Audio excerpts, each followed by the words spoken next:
Bank ఖాతాదారులారా మేల్కొనండి.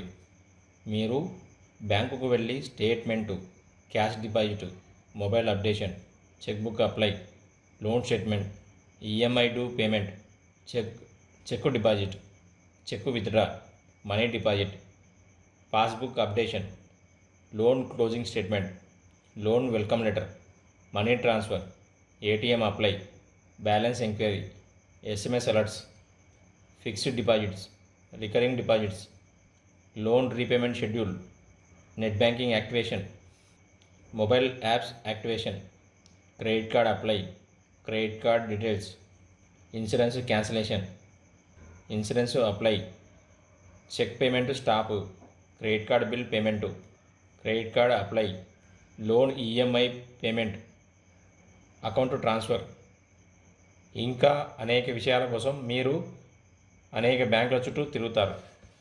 అక్కడికి వెళితే బ్యాంక్లో క్యూ లైన్ కొంచెంసేపు వెయిట్ చేయాలి. ఆ తర్వాత వచ్చిన పని కొన్నిసార్లు పూర్తి కావచ్చు, కొన్నిసార్లు పూర్తి కాకపోవచ్చు. సమయం వృధా, మనీ వృధా, time waste, money waste. Example, bank statement కావాలని వెళ్ళారు, కానీ ఎస్బీఐ బ్యాంకులో అయితే 11 ముందు కానీ 1 తర్వాత కానీ స్టేట్మెంట్ ఇస్తారు. మధ్యలో వెళితే ఇవ్వరు. ఒకవేళ ఇన్ టైంలో వెళ్ళినా స్టేట్మెంట్ క్లియర్గా రావచ్చు, రాకపోవచ్చు. కానీ స్టేట్మెంట్ ఛార్జెస్ అమౌంట్ మాత్రం కంపల్సరీ కట్ అవుతుంది. అలా కాకుండా నెట్ బ్యాంకింగ్ వాడితే 1 నిమిషంలో స్టేట్మెంటు ఫ్రీగా తీసుకోవచ్చు. ఇంకొకటి, చెక్బుక్ అప్లై చేయడానికి వెళ్ళారు. బ్యాంకులో పెద్ద క్యూ, చాలాసేపు వెయిట్ చేశారు. తర్వాత రిక్వెస్ట్ ఇచ్చారు, కానీ బ్యాంకు స్టాఫ్ వెంటనే ఆన్లైన్లో రిక్వెస్ట్ పెట్టొచ్చు, లేదా ఈవినింగ్ టైంలో రిక్వెస్ట్ ఇస్తానని చెప్పి మీరు వెళ్ళండి సార్ అని చెప్పవచ్చు. ఆ తర్వాత ఇంకే కారణం చేతనైనా మరచిపోవచ్చు. కానీ మన మొబైల్లో యాప్ ఉపయోగించి 1 నిమిషంలో చెక్బుక్ అప్లై చేసుకోవచ్చు. ఇంకొకటి, క్యాష్ డిపాజిట్ చేయడానికి బ్యాంకుకు వెళ్ళారు. అదొక పెద్ద లైన్, టైం వేస్ట్. కానీ డిపాజిట్ మిషన్ దగ్గరకు వెళ్తే చాలా త్వరగా డిపాజిట్ చేయవచ్చు. ఇంకొకటి, లోన్ స్టేట్మెంట్ కావాలంటే బ్యాంకుకు వెళ్ళాల్సిన అవసరం లేదు, ఆన్లైన్లోనే తీసుకోవచ్చు. ఇంకా అనేకం. పైన చెప్పిన విషయాలే కాకుండా బ్యాంకుకు వెళ్ళకుండగా 75% పనులన్నీ మనం ఇంట్లోనే ఉండి మన మొబైల్ ద్వారా బ్యాంకు పనులు పూర్తి చేసుకోవచ్చు. అలాంటప్పుడు ఎందుకు బ్యాంకు వెళ్ళి టైం వేస్ట్, మనీ వేస్ట్ చేసుకుంటారు? రీసెంట్గా ఒక కస్టమరు ఒక బ్యాంక్లో స్టేట్మెంట్ తీసుకున్నాడు. 2 డేస్ తర్వాత వెళ్ళి, సార్ ఆ స్టేట్మెంట్ క్లియర్గా రాలేదు, మళ్ళీ ఇవ్వండి అని అడిగాడు. కానీ బ్యాంకు స్టాఫ్, మీరు 2 డేస్ కిందట తీసుకెళ్లారు కాబట్టి పాత డేట్స్ స్టేట్మెంట్ రాదు, ఈ 2 రోజుల స్టేట్మెంట్ మాత్రమే వస్తుంది అని చెప్పాడు. నిజానికి అలా ఉండదు. మనం ఎన్నిసార్లు వెళ్ళి అడిగినా స్టేట్మెంట్ వస్తుంది. అలాగే బ్యాంకు దగ్గరికి వెళ్ళి మనం ఇబ్బంది పడి బ్యాంకు సిబ్బందిని ఇబ్బంది పెట్టే బదులు మనమే అప్డేట్ అవుదాం, ఆన్లైన్లోనే తీసుకుందాం. ఇప్పుడు ప్రతి ఒక్కరి దగ్గర స్మార్ట్ ఫోన్స్ ఉన్నాయి. మీరు చేయాల్సిందల్లా ఆ బ్యాంక్స్ యొక్క నెట్ బ్యాంకింగ్ లేదా యాప్స్ ఇన్స్టాలేషన్ చేసుకోవడం మాత్రమే. యాప్స్ యూజ్ చేస్తే, నెట్ బ్యాంకింగ్ యూజ్ చేస్తే డబ్బులు పోతాయని అనుకోకండి. నెట్ బ్యాంకింగ్ యూజ్ చేయడం వల్ల 99% ఫ్రాడ్ అనేది జరగదు. మీరు మీ పాస్వర్డ్ని చాలా స్ట్రాంగ్గా ఉండేటట్లు, చాలా డిఫికల్ట్గా, ఎవ్వరు ఊహించనంతగా ఉండేటట్లు క్రియేట్ చేసుకోండి. యాప్స్ కూడా అంతే. మీరు బ్యాంకు యొక్క అఫీషియల్ నెట్ బ్యాంకింగ్ యూజ్ చేయండి, బ్యాంకు యొక్క అఫీషియల్ యాప్స్ యూజ్ చేయండి. 99% ఫ్రాడ్ అనేది జరగదు. నేను గత 12 సంవత్సరాలుగా యూజ్ చేస్తున్నాను, ఇంతవరకు ఎటువంటి ఫ్రాడ్ అనేది జరగలేదు. నెట్ బ్యాంకింగ్ యూజ్ చేయడానికి రాదు అని అనుకోకండి, చాలా ఈజీగా యూజ్ చేయవచ్చు. ఆడవాళ్ళు అయితే వంట, కుకింగ్ స్టెప్ బై స్టెప్ ఎలా చేస్తారో అలాగే ఇందులో కూడా స్టెప్ బై స్టెప్ ప్రాసెస్ ఉంటుంది. ఒకవేళ మగవారు అయితే ఆఫీస్ వర్క్ ఎలా చేస్తారో అలాగే స్టెప్ బై స్టెప్ అనేది ఉంటుంది. మీకు యాప్ యూజ్ చేయడం రాకపోయినా కూడా మీరు యూట్యూబ్లో how to use mobile banking, how to use net banking అని యూట్యూబ్లో సెర్చ్ చేస్తే అన్ని లాంగ్వేజ్ రూపంలో మీకు క్లియర్గా ఇన్ఫర్మేషన్ ఉంటుంది. అది ఓపెన్ చేసి ఒక పేపర్ మీద రాసుకుంటూ యాప్ ఓపెన్ చేసి అంతా ఫాలో అవుతే క్లియర్గా యాక్టివేషన్ చేసుకోవచ్చు. మీరు బ్యాంకుకు వెళ్ళకుండానే మీ నెట్ బ్యాంకింగ్ యాక్టివేషన్ చేసుకోవచ్చు.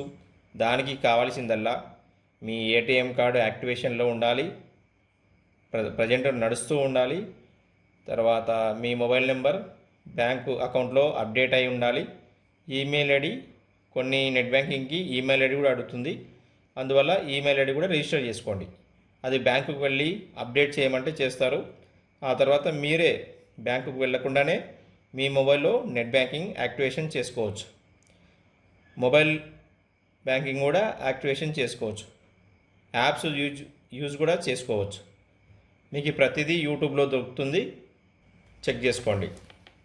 How to pay EMI payment online, how to download statement, how to cancel insurance, అలా ఏదైనా సరే సెర్చ్ చేసి ఒక పేపర్లో రాసుకోండి. దానికి తగ్గట్టుగా మీ మొబైల్లో ఫాలో అవ్వండి. ఈజీగా మీ ప్రాబ్లం సాల్వ్ అవుతుంది.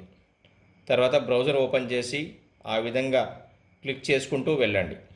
నెట్ బ్యాంకింగ్ కానీ యాప్స్ కానీ యూజ్ చేసేటప్పుడు మిస్టేక్ చేసినా ఏమీ అవ్వదు. మీరు కస్టమర్. యాప్స్లో కానీ నెట్ బ్యాంకింగ్లో కానీ ప్రతిదీ మీరు క్లిక్ చేసి చూడవచ్చు, సెర్చ్ చేయవచ్చు. సేమ్ సూపర్ మార్కెట్లోని వస్తువులలాగా ప్రతి వర్డ్ని క్లిక్ చేసి ఇది క్లిక్ చేస్తే ఏమవుతుంది, అది క్లిక్ చేస్తే ఏమవుతుంది అని అడుక్కోకండి. అది క్లిక్ చేస్తే ఏమి అడుగుతుంది, ఎలా యూజ్ చేయాలి అనేది ప్రతిదీ చూడవచ్చు.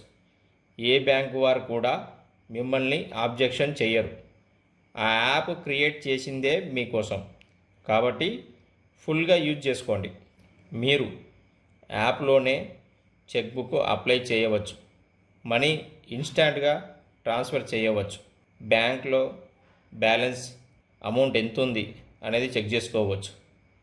నెట్ బ్యాంకింగ్లో అయితే బ్యాంకుకు సంబంధించిన అనేక ఫీచర్స్ అండ్ బెనిఫిట్స్ అన్నీ కూడా ఉంటాయి, అవన్నీ యూజ్ చేసుకోవచ్చు. మీరు ఎవ్వరికీ కూడా యూజర్ నేమ్, పాస్వర్డ్, ఓటీపీలు చెప్పకండి. 3 మంత్స్కి ఒకసారి, 6 మంత్స్కి ఒకసారి పాస్వర్డ్ చేంజ్ చేసుకోండి, ఎటువంటి ప్రాబ్లం జరగదు. చాలామంది కస్టమర్స్ లోన్ ఈఎంఐ డ్యూ ఉన్నా, ఈఎంఐ బౌన్స్ అయినా, ఓవర్ డ్యూ ఉన్నా బ్యాంకుకు వెళ్ళి కట్టాలనుకుంటారు. అలా వెళ్ళాల్సిన అవసరం లేదు. మీరు ఆన్లైన్లోనే how to pay EMI amount అని సెర్చ్ చేసి మీ మొబైల్ నెంబర్ లోన్ అమౌంట్ ద్వారా మీరు ఆన్లైన్లో పేమెంట్ చేయవచ్చు. ఇవన్నీ కూడా మీకు మీ మొబైల్ ద్వారానే చేసుకోవచ్చు. మీరు ఈఎంఐ అమౌంట్ డ్యూ ఉన్నా, ఈఎంఐ అమౌంట్ కట్టాల్సి వచ్చినా, ఓవర్ డ్యూ అమౌంట్ కట్టాల్సి వచ్చినా బ్యాంకు నుంచి అఫిషియల్గా మీకు మెసేజ్ వస్తుంది. ఆ మెసేజ్ అఫిషియల్ మెసేజ్ అయితే అక్కడనే లింక్ కూడా ఇస్తారు మీకు. Click here for EMI amount pay. ఆ లింక్ క్లిక్ చేసి ఆ ప్రాసెస్ ప్రకారం చేసుకుంటూ వెళ్తే మీరు నెట్ బ్యాంకింగ్ యాక్టివేషన్లో ఉంటే ఆన్లైన్లో మీరే అమౌంట్ అనేది పే చేయవచ్చు. అది సేవ్ చేసి పెట్టుకోండి రెఫరెన్స్ నెంబరు. మీకు ఫ్యూచర్లో ప్రాబ్లం అయినప్పటికీ కూడా అది చెప్పి ప్రాబ్లం సాల్వ్ చేసుకోవచ్చు. 99% అప్డేట్ అవుతుంది. మీరు అమౌంట్ కట్టిన 3 డేస్లో అప్డేట్ అవుతుంది. మీరు బ్యాంకు వెళ్ళాల్సిన అవసరం లేదు, మీ మొబైల్లోనే చేసుకోవచ్చు. ఈ వీడియో నచ్చినట్టయితే దయచేసి సబ్స్క్రైబ్ చేయండి, లైక్ చేయండి, షేర్ చేయండి. మీకు ఇంకా ఏమైనా వీడియోస్ కావాలంటే కింద కామెంట్ బాక్స్లో టైప్ చేయండి. Thank you.